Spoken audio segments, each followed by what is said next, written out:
It is a profound pleasure for me to introduce Deborah Weiss, Esquire, who's proud to say an adjunct scholar for the Endowment for Middle East Truth and works for Vigilance Incorporated, an organization dedicated to educating the public on national security and terrorism-related issues. Ms. Weiss is a speaker and contributor to many, many publications, too numerous to mention, on the subject of radical Islam, free speech, and various United Nations resolutions. Ms. Weiss herself is a survivor of September 11th. Thank you very much, Deborah.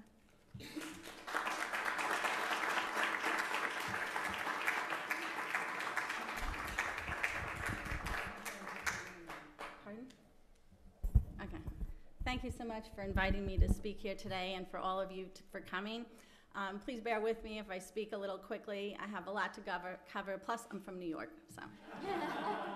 So who is the Organization of Islamic Conference, or the OIC? It is the second largest international organization in the world, behind only the UN. It is the largest Islamic organization in the world.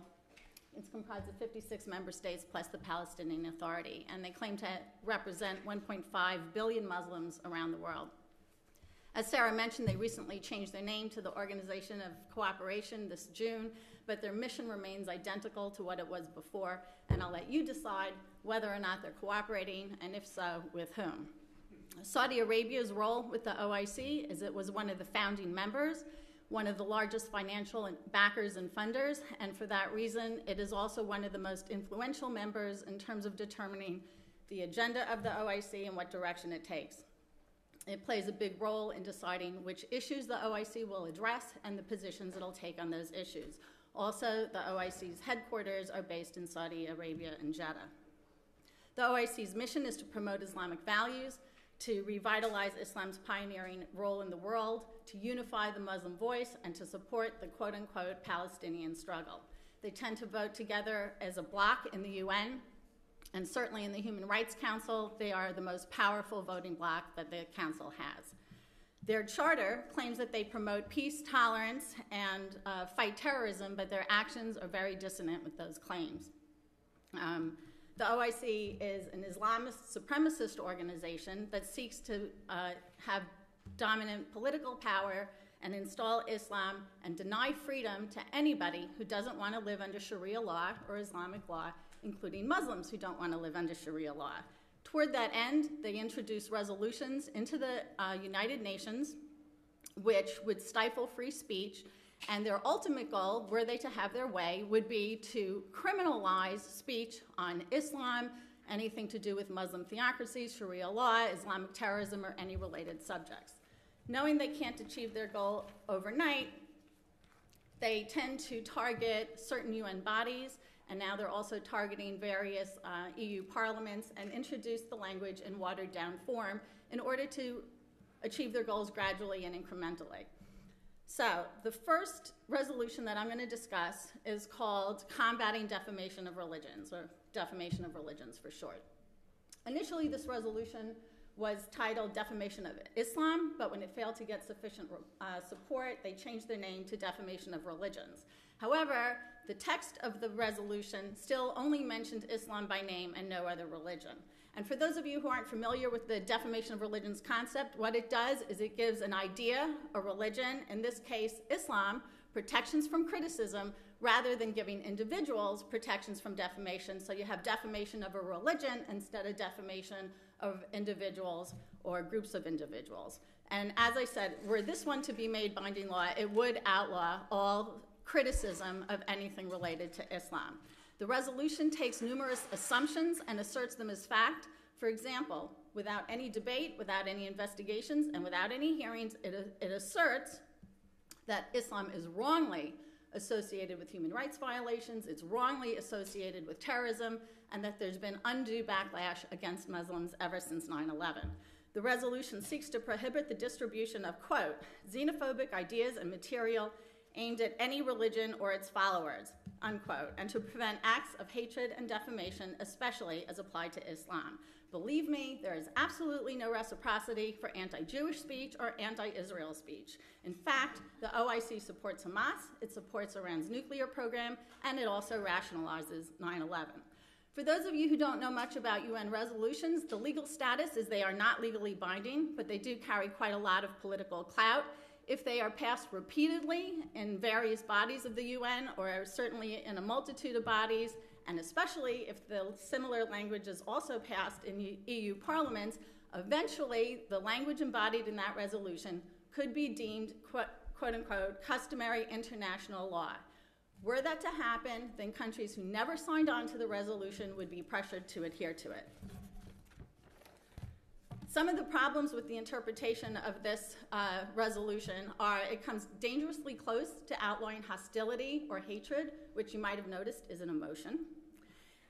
It tries to assert the defamation of religions as an international human right.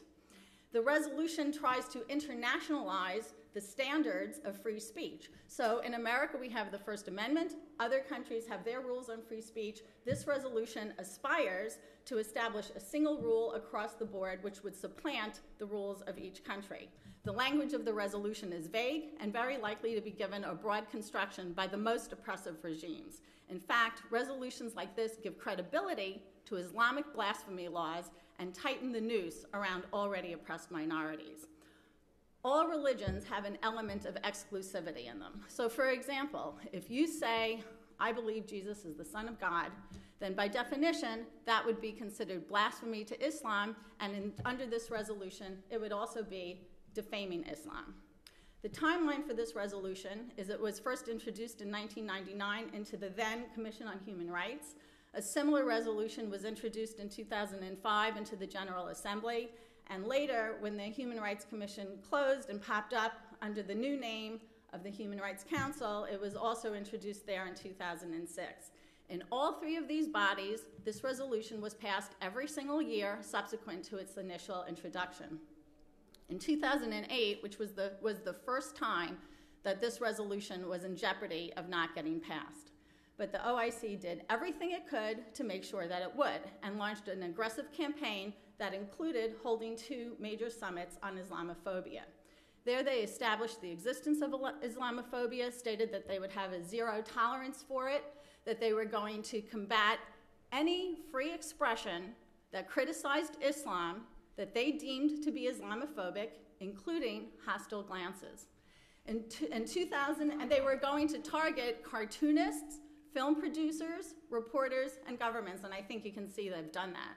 In 2008, at one of those summits, they also unveiled their first OIC Observatory on Islamophobia, which is now an annual report on alleged Islamophobic incidents, and they also have a monthly report. The first report was 58 pages of real, imagined, perceived, and claimed Islamophobia incidents, and the numbers of these reports that are repeated by the media often can be very alarming. So I took the first report and looked through it and was very surprised to find that about half the incidents listed were actually not bad things that non-Muslims were doing to Muslims, but bad things that Muslims were doing to non-Muslims. Well, how can this be? If you understand that the OIC's definition of Islamophobia includes accurate reports, the veracity of which are not in dispute, then you'll understand that merely reporting anything that sheds Muslims or Islam in a negative light is deemed Islamophobic. And I'll give you a few examples from that annual report. In 2008, the country of Qatar opened its first church, and there were riots on the street. Muslims were protesting. Arab papers were saying Christians should not have the right to build a house of worship in a Muslim country. One of those articles was translated into English and reproduced in a Western publication, and that reprinting is Islamophobic. It's also Islamophobic that Wikipedia refused to remove from their English language website depictions of their prophet Muhammad. That's very Islamophobic. And what's really, really Islamophobic is that the EU asked Iran to remove the death penalty for apostasy. These are the types of things listed in their Islamophobic reports and included in their Islamophobic statistics. The OIC repeatedly asserts that Islamophobia is one of the greatest causes to the threat to world peace and global security, rather than concluding that perhaps Islamophobia is the result of the actions taken by a radical Islamic movement around the globe. As a result of this OIC Islamophobia victimhood campaign, because that's exactly what it was, the resolution passed yet again in 2008, but with declining support. Subsequently, the HRC, the Human Rights Council, instituted a rule that said you cannot, quote unquote, judge or evaluate a religion. Therefore, any human rights violations that result from Sharia law, such as stonings, beheadings, hanging of homosexuals, forcing 9-year-old girls to get married, were no longer allowed to be considered in the Human Rights Council, the body which was purportedly designed to consider human rights violations around the world. Now, last year I discussed at length another resolution which was introduced and passed in 2009 called Freedom of Opinion and Expression. Unfortunately, I don't have time to go over that one at all today. I think there's something over there about it, but suffice it to say that this resolution was written by the Obama and Mubarak administrations in conjunction with each other, and it would also have the effect of clamping down on free speech on Islam, and were it to pass, were it to be made binding law, it's in complete contravention to the United States First Amendment. And if it were ever deemed customary international law, the United States would have trouble exempting themselves since we were one of the co-sponsors. And that's all I can say about it now. Now, the most current resolution that I want to talk about is a new resolution that was just passed in March of 2011 called Resolution 1618 to combat intolerance based on religion or belief. The background of this resolution is, as I said, there was declining support for the defamation of religions resolution, because people started to catch on. It would stifle free speech and various other reasons. And so at the behest of the State Department, they drafted it was the OIC, the US, and the EU drafted this resolution. Why the State Department thought it was their job, I don't know. But this is the first time in 12 years that the OIC did not introduce the defamation of religions resolution into the UN. So this new resolution passed in March, and the State Department, as well as many Christian organizations and other organizations, are touting it as a huge success because supposedly it's moving from the combating defamation of religions concept to the protection of individuals. So isn't that really great? It would be really great if it were true, but is it? Let's take a look more closely at the language. It certainly omits the word defamation from the text of the resolution and focuses instead on, quote, intolerance, negative stereotyping, and incitement to violence based on religion or belief, unquote, especially as applied to Islam. And that latter part, by the way, isn't in dispute. Everybody knows that the reason this resolution was drafted was in part to address the OIC's concerns about alleged Islamophobia. It seeks to eliminate intolerance and hatred, which, as I said before, are emotions. Now, this next part, please pay attention to the language. It condemns, quote, advocacy of religious hatred that amounts to incitement to hostility and violence, unquote, and requests governments to act to prevent it.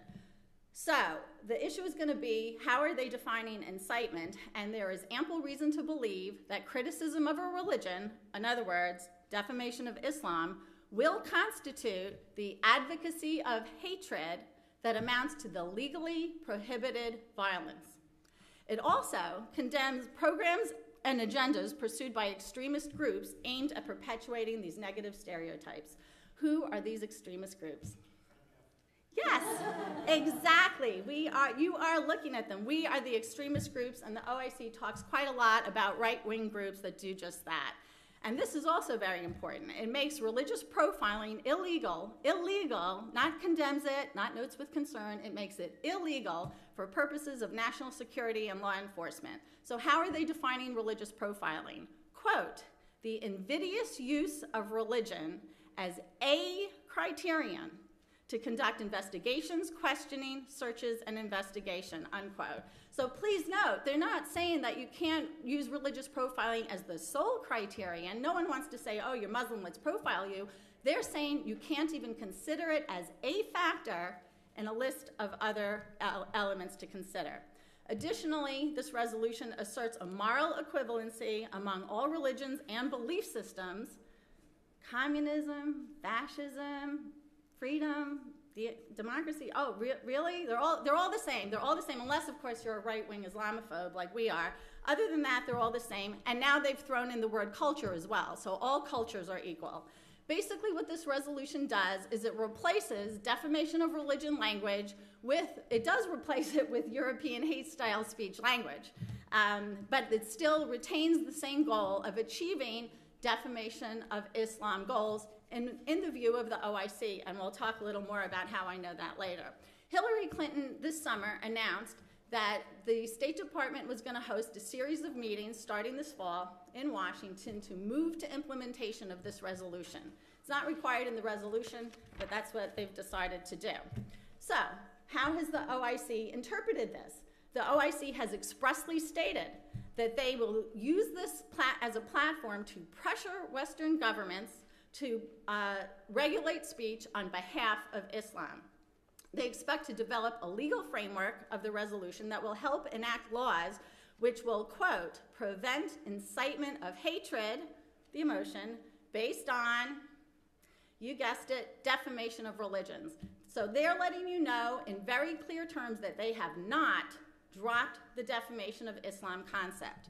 The OIC's recommendations, as stated in one of the most recent OIC Islamophobia reports, includes removing the gaps in interpretation of international law in order to criminalize, not just make it legal, but to criminalize acts of incitement to hatred. So, if Pakistan has one definition of incitement and America has another, I'll let you guess which definition they're going to push for in removing those gaps of interpretation.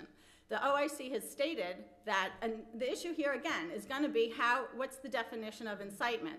They have stated that they want to use a test of consequences rather than a content-based test. So what they're talking about, for those of you who don't know, in America, for example, we do have a law against incitement to violence. If I say, oh, I really hate Joe, and you should all get together tomorrow and kill him, and you do that, you'll be responsible for murder, but I'll still be responsible for my comment inciting violence, and that's illegal. But if I say, on the other hand, you know, I really hate Joe, he's stupid, he's ugly, I can't stand him, but I don't tell you to kill him, and then tomorrow you go out and you kill him, that's on you, because I'm entitled to say my opinion. In the American law, that's not the OIC's view. The OIC very often uses as an example of incitement, they use the example of the Danish cartoons. And if you remember, a few years back, there were a series of cartoons depicting their prophet Muhammad in a negative light, and subsequently, there were riots all across the Middle East and Denmark. The embassy was trashed, people were killed, and they would say that was incitement to violence. But I think a lot of you in this room would agree with me when I say that the rioters chose to react in that fashion. If you have a Judeo-Christian value of personal responsibility, where does the responsibility lie? Does it lie with someone who says something that you just happen to find offensive? Or does it lie with the people who chose to react that way? Why is it that, sorry, microphone. Why is it that when there was a cross put in urine, there were no riots? Why is it that when cow dung was thrown on a painting of the Virgin Mary in the Brooklyn Museum of Art, Christians didn't go rioting, causing mayhem, killing people, trashing property. Instead, they wrote op-eds, letters to the editor, letters to Giuliani, asking him, please don't give taxpayer dollars supporting this museum. So that's how they're going to define it. And notice also, it's consequence, it was subsequently, not consequently, in my view. And their final goal, they say, is to, quote unquote, eradicate all manifestations of Islamophobia. So if that's their goal, it's very important to know how they're defining Islamophobia. And I found in a Turkish publication, the Secretary General of the OIC, his exact definition is, quote, any anti-Islam or anti-Muslim attitude or activity, unquote. So see, he's not just talking about violence, He's not just talking about discrimination, and you might have noticed he's not even just talking about speech, but any attitude or thought as well.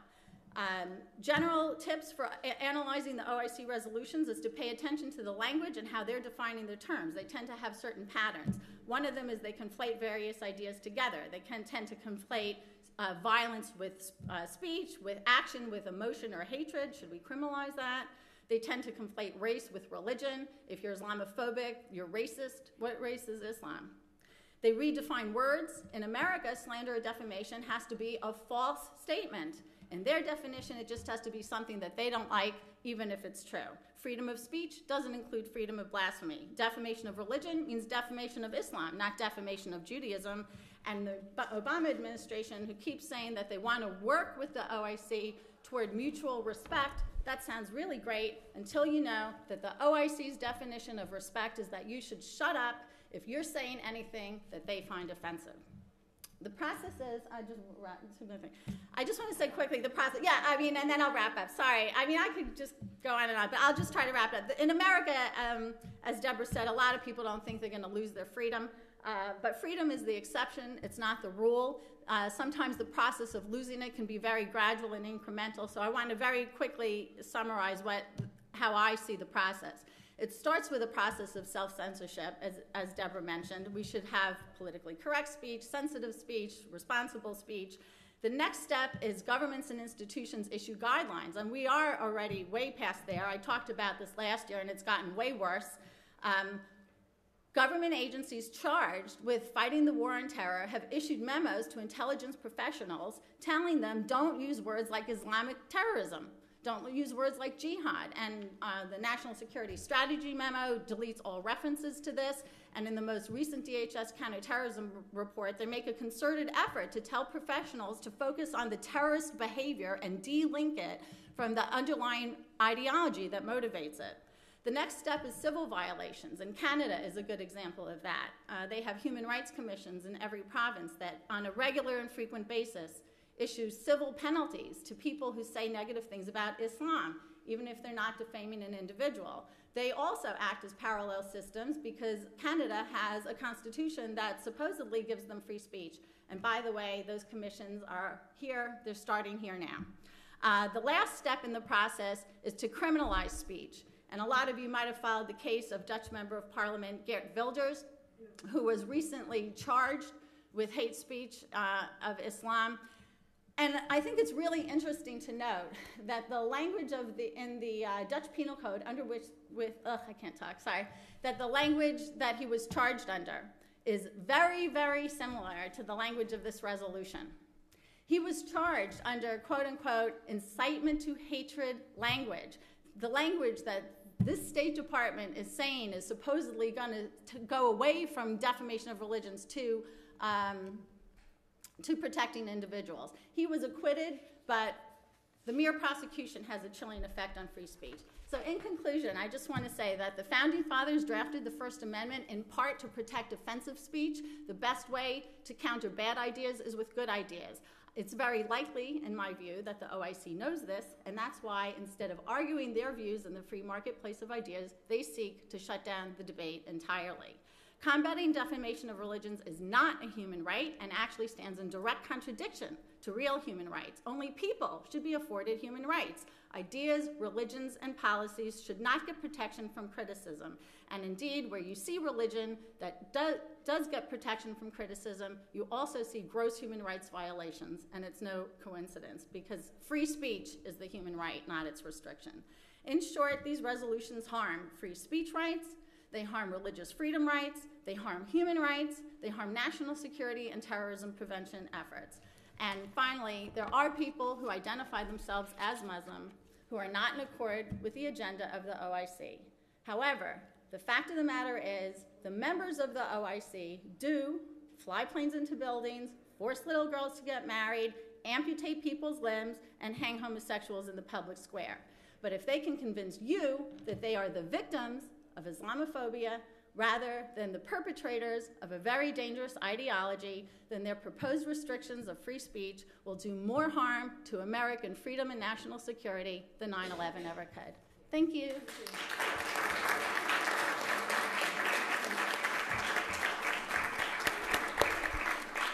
Thank you, Deborah Weiss.